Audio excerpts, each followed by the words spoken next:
हाय, नमस्ते, जय जगन्नाथ। मेरा नाम विक्रम दास है। मैं आपको स्वागत करता हूं मेरा चैनल मिस्टर दास रिएक्शन में। फ्रेंड्स, आज हम एक वीडियो के ऊपर रिएक्शन देंगे। डॉक्टर विवेक बिंद्रा सर जी का वीडियो है और वीडियो का टाइटल है financial crisis and fall of Pakistan. ठीक है, चलो देखते हैं वीडियो में विवेक सर ने क्या कह रहे हैं, क्या बता रहे हैं।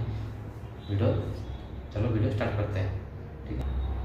पाकिस्तान का कंपैरिजन भारत के साथ नहीं किया जा सकता। श्रीलंका, घाना, नाइजीरिया के साथ किया जा सकता है क्योंकि उनसे भी आगे निकल गए। पाकिस्तान के जो प्राइम मिनिस्टर है ना, शहबाज शरीफ, वो कहते हैं आज हम किसी दोस्त मुल्क को अगर फ़ोन भी करते हैं तो उनको ऐसा लगता है कि हम उनसे भीख मांगने आ रहे हैं। जितनी इनकी कमाई है उसका 50% ये EMI भी नहीं, इंटरेस्ट चुकाने में लगा देते हैं। आज पाकिस्तानी रुपये 275 रुपये डॉलर का है, हमारा रुपये 81 रुपये डॉलर का है। प्रिय पाकिस्तान, हमारी छोड़ो, अपना रखो ख्याल। गाड़ी में पेट्रोल भरवाने के लिए भी बेचनी पड़ सकती है आपको किडनी, अगर ऐसा ही रहा आपका हाल। बिजनेस की फील्ड में इंटरेस्ट है तो ये नामुमकिन है कि आपने डॉक्टर विवेक बिंद्रा का नाम नहीं सुना होगा। India's top business coach and motivational speaker is here with us today on TV9 Bharatvarsh. Welcome Vivek. धन्यवाद, thank you very much Divya Kochar ji. Vivek ji, you are a business coach and you understand money matters very well. तो इसी से related एक सवाल है मेरा आपके लिए कि जो पाकिस्तान की इकोनॉमी है वो अंडर क्राइसिस है, तो what you think what went wrong for them and do you think it will affect India? Affect India तो हाँ, नेचुरली कुछ अफेक्ट तो इंडिया को करेगा क्योंकि अब पाकिस्तान जब ज़्यादा कमज़ोर होगा, जैसे कि US से अब हट करके चाइना का वहाँ पे इंटरवेंशन बढ़ा है। चाइना आज अपना 30% आर्म्स का सप्लाई एक्सपोर्ट वहीं कर रहा है। पाकिस्तान का मैक्सिमम एम्यूनेशन सारा चाइना से आ रहा है। पाकिस्तान जितना कमज़ोर होगा, चाइना वहाँ पे उसको और ज़्यादा मजबूती से और अंदर प्रवेश कर जाएगा और उनको पैसा देगा और कर्जे के ट्रैप में फंसाएगा। तो पूरी की पूरी इकॉनमी को कंट्रोल करेगा चाइना पाकिस्तान की, जैसे तो चाइना का पॉलिसी ऐसा ही है। तो वो हमारे को तो इम्पैक्ट करेगा जब चारों तरफ से हमारे दुश्मन बढ़ते हैं। वैसे पक्का ये आपने पूछा पाकिस्तान के विषय में, पाक ने कटवाई अपनी नाक। उसका नाम अब पाकिस्तान नहीं, राखिस्तान या राख, यानी कि राखिस्तान या खाकिस्तान, खाक हो जाना चाहिए। क्योंकि इस समय मैं सबसे पहले कहना चाहता हूँ पाकिस्तान का कंपैरिजन भारत के साथ नहीं किया जा सकता। श्रीलंका, घाना, नाइजीरिया के साथ किया जा सकता है क्योंकि उनसे भी आगे निकल गए। पाकिस्तान में लाखों लोग मेरे वीडियो देखते हैं। मैं नहीं चाहूँगा पाकिस्तान डूब जाए, पर एक बार किसी ने, मैं चुटकुले से समझाता हूँ आपको, कि सोनू नाम का एक लड़का था। उससे पूछा एशिया का सबसे अमीर देश कौन है, तो मोनू ने उसे कहा कि पाकिस्तान सबसे अमीर है। तो सोनू ने पूछा ऐसा क्यों, तो मोनू बोला यार क्योंकि वो 300 रुपये किलो चावल खाते हैं, 500 रुपये किलो टमाटर खाते हैं, 250 रुपये के लीटर पेट्रोल डलवाते हैं और जो है दूध भी पीते हैं 300 रुपये लीटर। तो यानी कि वहाँ सब कुछ इतना महंगा हो चुका है। पाकिस्तान के जो प्राइम मिनिस्टर है ना, शहबाज शरीफ, वो कहते हैं आज हम किसी दोस्त मुल्क को अगर फ़ोन भी करते हैं, सही बात है, तो उनको ऐसा लगता है कि हम उनसे भीख मांगने आ रहे हैं। हम दूसरे देशों से हाथ मिलाते हैं, ये उनके आगे, हम यानी कि इंडिया दूसरे देशों से हाथ मिलाते हैं। जो हमारे प्रधानमंत्री, ये दूसरे देशों से हाथ नहीं मिलाते, उनके आगे हाथ फैलाते हैं। फर्क बड़ा आ गया। आपको बताया तो फेडरल मिनिस्टर ऑफ प्लानिंग जो है उनके अपने एहसान इकबाल, वो कहते हैं कि मैं नेशन को कह रहा हूँ कि भाई चाय कम पियो। उस समय US सेक्रेटरी जो हुआ करती थी मेडेलिन एल्ब्राइट, 26/11 में 2008 के अंदर जब उन्होंने हमला किया तो पाकिस्तान जो है वो कि इंटरनेशनल माइग्रेन है। और आज 2008 से 15 साल के बाद आज भी ये बात उतनी ही सच है क्योंकि इतनी अनस्टेबल गवर्नमेंट रही, एक्सट्रीम करप्शन रहा है वहाँ पे। पाकिस्तान की सबसे बड़ी दिक्कत क्या है, सोचो, सबसे बड़ी दिक्कत पाकिस्तान की है कि वो डिटर्जेंट की ऐड आती है, तुम्हारी कमीज मेरी कमीज से सफेद कैसे। ये अपने गिरेबान में मत झांको, हिंदुस्तान को कैसे इसीलिए खुद के पैरों से ज्यादा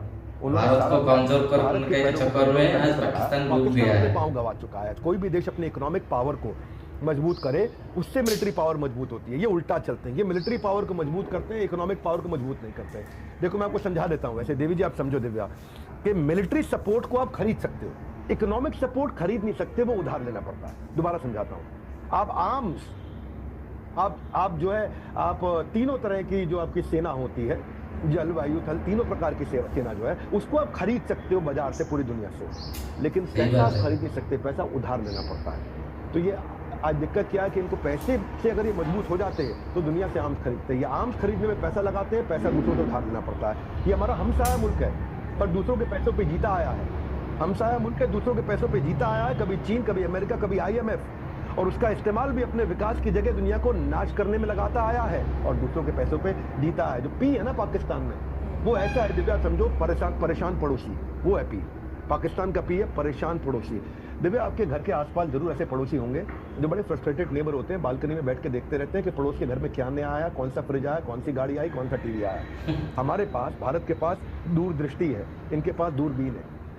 ये हमारी दूरदृष्टि, हम विजनरी है, ये दूरबीन से बैठ के देखते रहते हैं। और इनके पास जो दूरबीन है, हमारी सक्सेस को नोट करने में ये पूरी तरह से लीन है। पाकिस्तान एक फास्टेस्ट ग्रोइंग इकोनॉमी हुआ करता था 1960-70 में। आज 22 करोड़ लोग उनके बिना बिजली के जी रहे हैं, अब उनको भीख भी नहीं मिल रही। 75 साल की आज़ादी के बाद पाकिस्तान का ये हाल है। दूसरे देश को फूकने के लिए अपना पैसा जला दिया, आज इनको वक्त पे पैसा मिलने के लिए हर आदमी ने रुला दिया। पाकिस्तान क्या कहता है, if one can do let him do, if none can do how can I do. तो पाकिस्तान सोल्यूशन ओरिएंटेड नहीं है। साउथ एशिया की सबसे कमजोर कड़ी, कर्जों पर इनकी इकोनॉमी खड़ी। आज क्या है, जो नौम चोकसी जो है यूएस इंटेलेक्चुअल, पाकिस्तान कभी भी भारत की सैन्य शक्ति की बराबरी नहीं कर सकता है, वो कहते हैं ऐसा। लेकिन ऐसा करने के चक्कर में उसने अपने देश का बेड़ा गर्क कर दिया। ये लोग इंडिपेंडेंस के टाइम पे अपना देश मांगते थे दिव्या, पर आप देश को चलाना हो रहा है भारी, और मांगने की आदत आज भी है इनकी जारी। आज आपको बताया था, डेट टू जीडीपी रेशियो इनका 70% है, यानी कि जितना इनका जीडीपी है, इसको ऐसे समझो, जितनी इनकी कमाई है उसका 50% ये ईएमआई भी नहीं, इंटरेस्ट चुकाने में लगा देते हैं। आज पाकिस्तानी रुपये 275 रुपये डॉलर का है, हमारा रुपये 81 रुपये डॉलर का है। इनका इन्फ्लेशन रेट 27% है। इनकी 40% जो पॉपुलेशन है वो भयंकर गरीबी रेखा के नीचे है। फॉरेन रिजर्व इनके पास है ही नहीं, $3 बिलियन। ऐसा बताया जाता है कि 2 हफ्ते में इनका फॉरेन रिजर्व खत्म हो जाएगा, उसके बाद ये पूरी तरह भूखा नंगा हो जाएगा। क्षमा चाहता हूँ, कठोर बोलना पड़ रहा हूँ। 250 रुपये लीटर पेट्रोल, 260 रुपये लीटर डीजल, 210 रुपये लीटर आपका दूध। वहाँ पे मैं नॉनवेज की बात नहीं करता, पर बताना चाहता हूँ कि नॉनवेज खाते हैं। 900 रुपये किलो चिकन हो गया वहाँ पे। प्रिय पाकिस्तान, हमारी छोड़ो, अपना रखो ख्याल। गाड़ी में पेट्रोल भरवाने के लिए भी बेचनी पड़ सकती है आपको किडनी, अगर ऐसा ही रहा आपका हाल। तो इसलिए मैं कह रहा हूँ, IMF जिनके पास ये गए हैं, उन्होंने $6 बिलियन जो उनको 2019 में बताया था, अब उसको बचा हुआ $1.1 बिलियन देने के लिए मना कर रहे हैं। पाकिस्तान में भारी शर्तें लगा रहे हैं। और आज ये अगर ये इनको IMF ने पैसा नहीं दिया तो उनको खुद पैसा रेज करना पड़ेगा, टैक्सेस ज़्यादा लेके। और बहुत ज़्यादा टैक्सेस इन्होंने लिए तो पहले ही इनका इन्फ्लेशन 27% है, वो 40% हो जाएगा। कुछ ज़्यादा टैक्स लोगे और महंगाई बढ़ जाएगी, और महंगाई बढ़ जाएगी, 40% हो जाएगी इन्फ्लेशन। और अगर IMF ने नहीं दिया पैसा, बिल्कुल नहीं दिया, तो इनका इन्फ्लेशन आप जो है IMF ऑलरेडी मना कर चुका है पैसा देने के लिए। वो इसलिए है क्योंकि इनकी बड़ी स्ट्रिंजेंट उनके अपने लॉज हैं, वो कह रहे हैं नियम हमारे नियम दिक्कत होगी इनको। और वो इन्फ्लेशन हो गया ना, क्या इनका हाल होगा। मैं बहुत दुखी भी हूँ मन से, और इनकी गलतियों के बारे में बात भी करना चाहता हूँ। नेचुरल गैस प्राइस जो था इनका, वो 16% टैक्स से 112% टैक्स कर दिया। सोचो जिस यहाँ पे गैस का ये हाल हो। भाई जो फिच, जो ग्लोबल रेटिंग देने वाली ऑर्गेनाइजेशन है, उन्होंने आईडीआर होता है इशूअर डिफॉल्ट रेटिंग, कि किसी ने पैसा उधार लिया उसकी क्या रेटिंग है, लौटा पाएगा कि नहीं लौटा पाएगा। जैसे आपके यहाँ पे, हमारे यहाँ पे भी रेटिंग होती है ना, कि भाई आपको क्या रेटिंग मिल रही है, आप लौटा पाओगे नहीं लौटा पाओगे पैसा। तो इनकी रेटिंग पहले ही CCC+ थी। AAA अच्छी है, AAA- अच्छी है, BBB+ फिर भी ठीक है, लेकिन CCC+ से ये CCC- हो गए हैं। आप सोचो ना, वर्जिन अटलांटिक एयरलाइन ने बोला पाकिस्तान में हम अपनी हवाई जहाज उड़ाएंगे ही नहीं, क्योंकि ना वो उन्होंने फ्यूल और टैक्सेस बढ़ा दिए, ऑन ग्राउंड सपोर्ट भी लोग करते नहीं है। अब कौन है इसके लिए जिम्मेदार? इसके लिए जिम्मेदार कौन है? पाकिस्तान 2 हिस्सों में बटा हुआ है। एक हिस्सा जो पेट्रोल सब्जी के लिए भेड़ की तरह लाइनों में लगे हैं, और दूसरा हिस्सा जो लाहौर के कैनेडियन कॉफी हाउस में सुकून की चुस्कियां ले रहे हैं। ये हिस्सा बना कैसे? सबसे अनोखी बात बताता हूँ आपको। अभी पिछले हफ्ते एक टिम हॉर्टन्स नाम का एक कॉफी हाउस खुला, बड़ा महंगा है वो, और पहले ही दिन में इन्होंने रिकॉर्ड सेल्स करी। पाकिस्तान में किसी कॉफी हाउस ने 61 साल तक वो सेल्स नहीं करी। मैं पढ़ रहा था इनके बारे में। जब इन्फ्लेशन 45 साल में इतनी महंगाई रुकी है, उसके बावजूद इतने महंगे कॉफी हाउस में लाइन लगा के लोगों ने लाखों रुपए की, करोड़ों रुपए की कॉफी के लिए ऑर्डर देने के लिए पहुंच रहे हैं वहां पे। कौन है जिम्मेदार इसके लिए? इसके लिए जिम्मेदार इनके कोर कमांडर। कोर कमांडर को ना करोड़ कमांडर भी बोलते हैं। सारे के सारे जो कमांडर इनके आर्मी के थे, वो बड़े बड़े करोड़पति हो गए। जो आर्मी के जनरल बाजवा थे, वो 12.7 बिलियन पाकिस्तानी रुपए 6 साल में कमा लिए। 12.7 बिलियन। बाजवा की जो पत्नी है, वो टैक्स भी फाइल नहीं करती थी उनके प्रधानमंत्री बनने से पहले। आज वो बिलियनर हो चुकी है 6 साल के अंदर। पाकिस्तान के जो आर्मी जनरल है, वो पूरे पाकिस्तान का 12% जमीन उनकी खुद की है, चाहे वो रेजिडेंशियल हो, कमर्शियल हो, फर्टाइल हो। इतना ज्यादा करप्शन है वहां पे। अब बात होगी मौज की, जिक्र होगा पाकिस्तान की फौज की। जब बात होगी भाइयों मौज की, जिक्र होगा पाकिस्तान की फौज की, क्योंकि वही मौज मारते हैं। इनका एक ही एजेंडा, मौका मिले तो लूट लो। आयशा सिद्दीका के बारे में बताया तो सीनियर डिफेंस एनालिस्ट है इनकी। वो कहती है पाकिस्तान की आर्मी की जो प्राइवेट वेल्थ है वो $20 बिलियन है। $10 बिलियन इनकी जमीनें हैं, $10 बिलियन का इनका पैसा है। 33% जो मैन्युफैक्चरिंग है वो आर्मी के लोगों के पास है। 7% प्राइवेट एसेट वो आर्मी के लोगों के पास है। आर्मी अपनी फाउंडेशन के माध्यम से कंपनियां चला रही, banking, insurance, construction, IT, energy, oil business, shipping. Army का काम है चलाना, आर्मी का काम है। यही यहाँ पे कई बार ऑपोजिशन वाले भी आके बोलते हैं बिजनेस सरकार क्यों करेगी बिजनेस, आर्मी क्यों करेगी बिजनेस बिजनेसमैन को करने दो। देखो चक्कर क्या है मैं बताता हूँ, उससे असर क्या आता है आपको, उसने कर रही है आर्मी, करने दो। आपका सवाल होना चाहिए, मैं समझाता हूँ। जब सैया भय कोतवाल तो डर काहे का। भाई जब आपका पति ही कोतवाल है तो आपको डर किस चीज का लगेगा। जब आर्मी बिजनेस कर रही है चोरी करके रख ले, क्योंकि आर्मी पकड़ने वाली होती है, वो पकड़ेगी। बेनजीर भुट्टो को देखो ना, $1.5 बिलियन उसने, इमरान खान को देखो, बेनजीर भुट्टो $1.5 बिलियन का, इसको देखो बहुत छोटा काम किया इमरान भाई ने। क्या किया इन्होंने, $2 बिलियन के इनको गिफ्ट मिले थे। वो जो आपके सऊदी क्राउन प्रिंस है मोहम्मद बिन सलमान, उन्होंने इनको एक एंटी घड़ी दी थी, एक गोल्ड का पेन दिया था, एक अंगूठी दी थी और शर्ट में लगाने वाले कफलिंग दी। ये भाई उनको भी बेचा है। कहता है उसकी मैं क्या करूंगा गोल्ड के पेन का, इसको बेच के पेन से मुझे लिखना क्या है। हम तो लिखने पढ़ने वाले नहीं, हमको पैसा चाहिए। बुरा नहीं मानना भाई, पाकिस्तान के लोग आज आपके यहाँ पे इसलिए समस्या आ रही है। शहबाज शरीफ जो आपके प्राइम मिनिस्टर है, वो $14 बिलियन के रुपये के मनी लॉन्ड्रिंग केस में यूके को लड़ रहे हैं इस समय। उनके जो बड़े भाई थे पहले प्रधानमंत्री नवाज शरीफ, अभी शहबाज शरीफ है, बड़े भाई नवाज शरीफ से पहले वो भाग गए एग्जाइल में लंदन के अंदर। 2019 से 7 साल की जेल उनको पाकिस्तान ने सुना रखी है मनी लॉन्ड्रिंग के केस में। तो एक चुटकुला समझाता हूँ आपको। एक पाकिस्तानी भारतीय से बोला, आप लोग चोरों के साथ कैसा सलूक करते हो। तो भारतीय ने जवाब दिया, हम चोरों के साथ कैसा सलूक करते हैं, हम अच्छा सलूक करते हैं, उसे इंसान की तरह ट्रीट करते हैं, उसे हम लोग जेल में अच्छा खाना देते हैं, उसको जेल में हम गर्म कपड़े देते हैं, उसको लंबी अदालती कार्रवाई से गुजरना पड़ता है, लेकिन जेल में सुकून की जीवन जी पाता है वो। पाकिस्तानी तो प्रधानमंत्री बनाते हैं वो अपने चोर को, हम तो उसको वजीर आजम बना देते हैं अपने यहाँ चोर को। तो देखो कंपेयर करता हूँ इंडिया के साथ में, वो बेचारे GDP $376 बिलियन है, हम $3.4 ट्रिलियन है। हमारी GDP पाकिस्तान से 10 गुना ज़्यादा बढ़ी है। ये क्या कहती, क्यों हमसे लड़ना चाहते हैं। अरे भाई फोकस करो अपने सोल्यूशन पे। इनकी GDP ग्रोथ रेट 2% है, हमारी लगभग 7% है। इनकी GDP पर कैपिटा इनकम $1,600 है, हमारी इस समय $2,500 से $3,000 पहुंच गई है।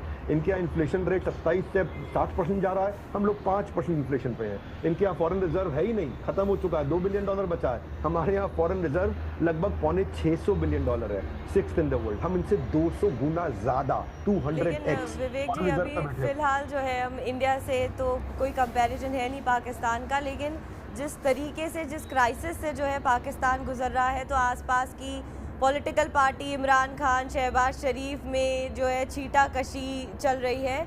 लेकिन ये माना जाता है कि जब इमरान खान प्रधानमंत्री रहे हैं जितने समय के लिए भी पाकिस्तान में, तो इस तरीके की जो है आपदा नहीं आई जो शहबाज के रहते हुए आ रही है।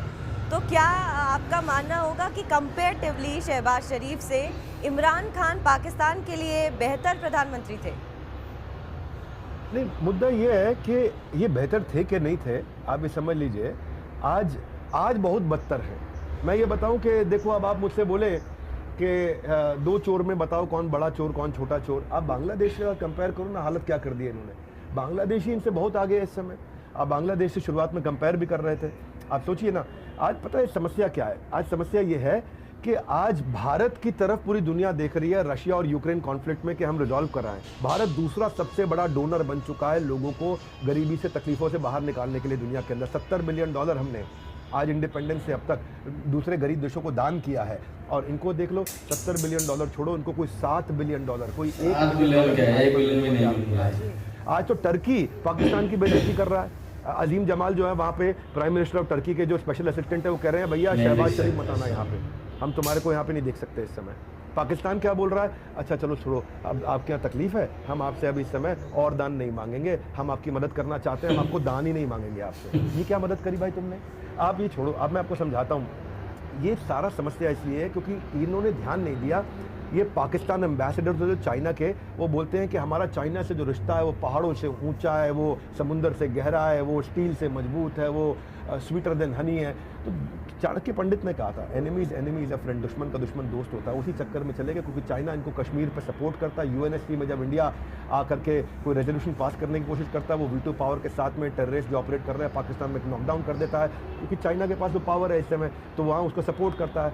और पाकिस्तान लगा हुआ है कि भाई मैं आपकी पीठ खुजाऊंगा, आप मेरी पीठ खुजाओ, तुम्हें तिब्बत और ताइवान हम वहाँ पर तुम्हारा सपोर्ट करेंगे।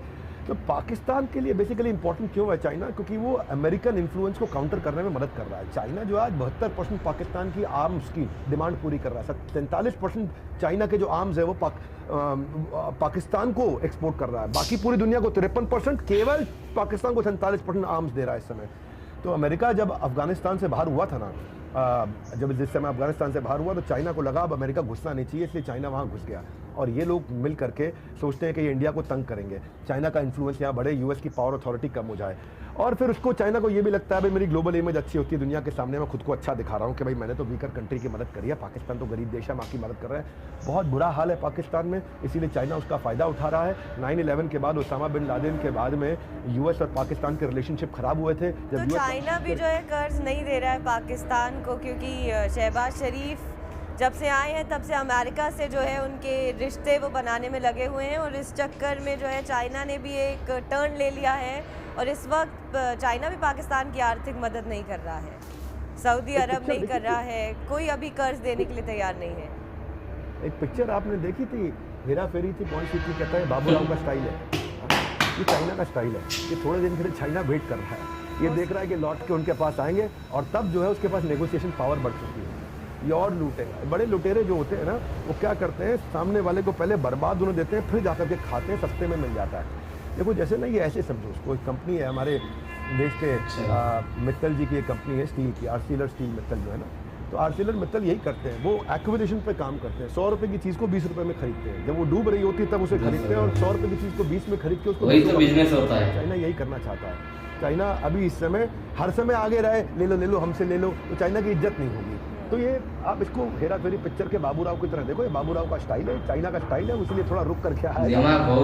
उनके अल्टीरियर मोटिव है। आप सोचो ना, क्यों जाएगा पाकिस्तान उनके पास? 150 यूएन के ब्लॉक लिस्टेड आतंकवादी इस समय पाकिस्तान में रहते हैं। अब यूएनएससी में जब इनके खिलाफ में जब कोई वोटिंग होती है तो चाइना वहाँ इनके सपोर्ट में उतर आता है। इनको चाइना की बहुत जरूरत पड़ेगी। ग्लोबल टेररिस्ट आज भी सारे पाकिस्तान से ओपनली ऑपरेट कर रहे हैं, तो पाकिस्तान अपनी इमेज, टेररिस्ट को, दोनों को ग्लोबल स्टेज पे बचाने के लिए यूएनएससी की जो उसके पास में वीटो पावर है उसका इस्तेमाल करेगा। और ये डूबते को तिनके का सहारा है। और ये आप सोचो ना, पिछले 20 साल में यूएस ने $32 बिलियन दिया, और पिछले कुछ सालों में चाइना ने $30 बिलियन दे दिया। तो चाइना अभी है साथ में। शहबाज शरीफ बोल भी रहे हैं कि हमारी इकोनॉमिक चैलेंज इस समय अनइमेजिनेबल है।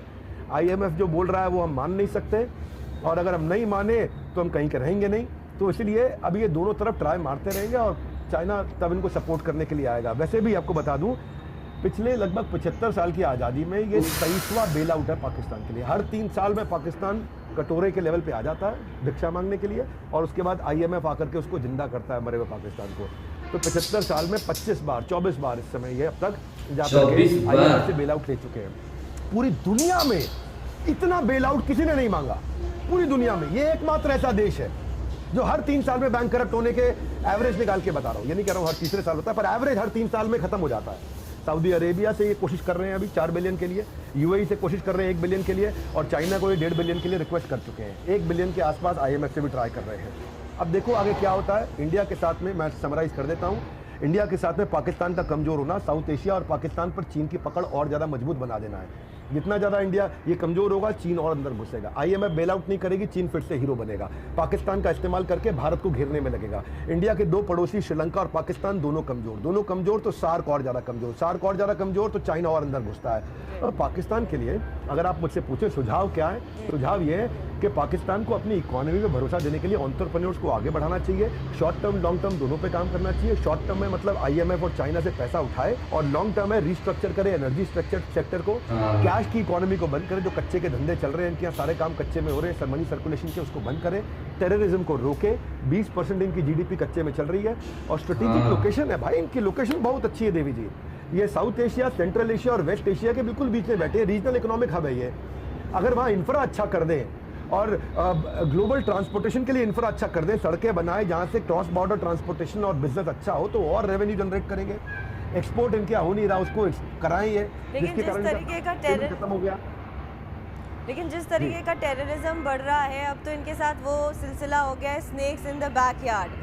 तो जो है TTP से लेके सारे इनके उल्टे हो चुके हैं। तो इस दौर पे ना तो कोई बड़ी कंपनियां पाकिस्तान में इन्वेस्ट करना चाहती हैं, ना अगर आप खिलाड़ियों की बात करें तो वो पाकिस्तान में जाके खेलना चाहते हैं। तो ये भी एक जो है बहुत बड़ा डार्क साइड है पाकिस्तान का, कि अगर वो चाहें भी तो जो निवेशक हैं वो आने से कतराएंगे। कोई भी जिस नहीं तरीके आएगा।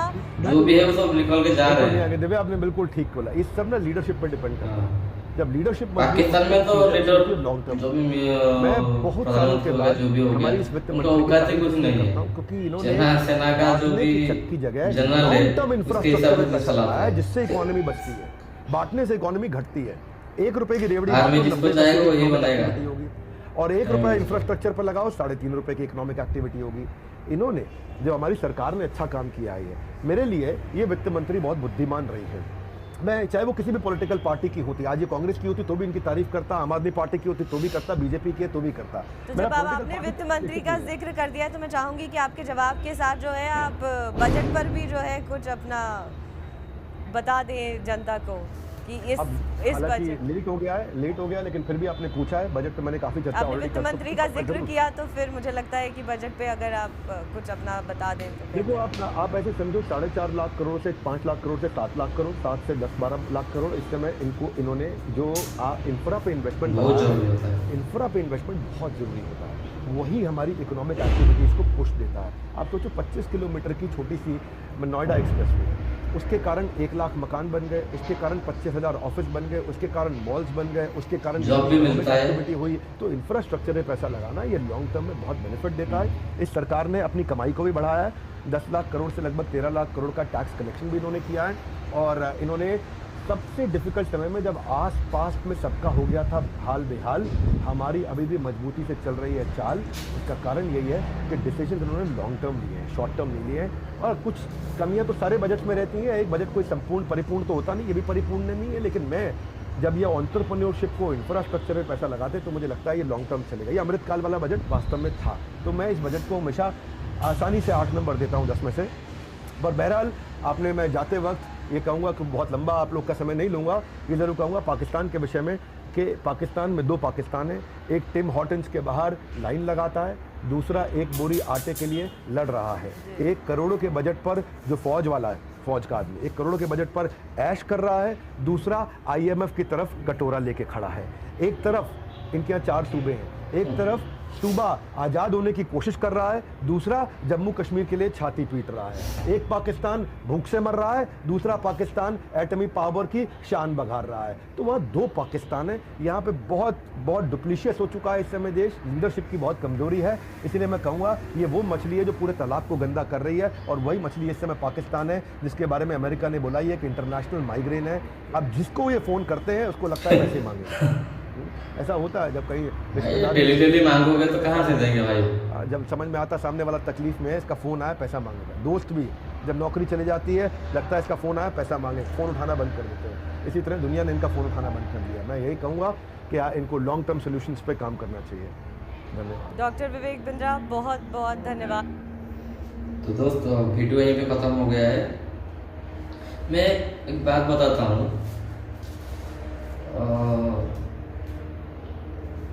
मान लो कि तुम जो IMF हो गया, जो जिससे से भी लोन लेते हैं पाकिस्तान के बारे में, मेरे जितना नॉलेज है, ये अपना वो डेवलपमेंट में लगाते हैं ना, आज पाकिस्तान बहुत ऊपर होता। क्योंकि देखिए इंडिया भी लोन लिया है, ओके इंडिया उसको लोन लिया लेकिन उसको सही काम में लगाया। पाकिस्तान लोन लेता है इधर से, कभी चाइना से ले लिया, UK से ले लिया, वो सऊदी से ले लिया, IMF से ले लिया, वर्ल्ड बैंक से ले लिया, सबसे लोन लेगा। तो जो कुछ दिन मतलब 1 बिलियन की 2 बिलियन ले लिया किससे, नहीं तो कुछ किसको उसको आड़ मिल गया। वो अपना पूरा देश का डेवलपमेंट में कुछ नहीं करेगा। और अपना जितना जो आर्मी चीफ है, जो भी जनरल है, जो भी पॉलिटिकल पार्टी है, वो अपना देख लेंगे। फिर जो आतंकवादी है उसको डेवलप, उसी के ऊपर वो पैसा खर्चा करता है। उसके बदौलत आज पाकिस्तान वही है, जो सांप पाला था वही सांप उसको अभी डोस रहे हैं। जब मेरे को याद है जब अफगानिस्तान में तालिबान का गवर्नमेंट आ गया, इमरान खान तब तक प्राइम मिनिस्टर था, वो बोला कि हमारा मुस्लिम बिरादर है, हमारा मुस्लिम भाई है, उनका हो गया, अभी मुस्लिम लॉ लगेगा।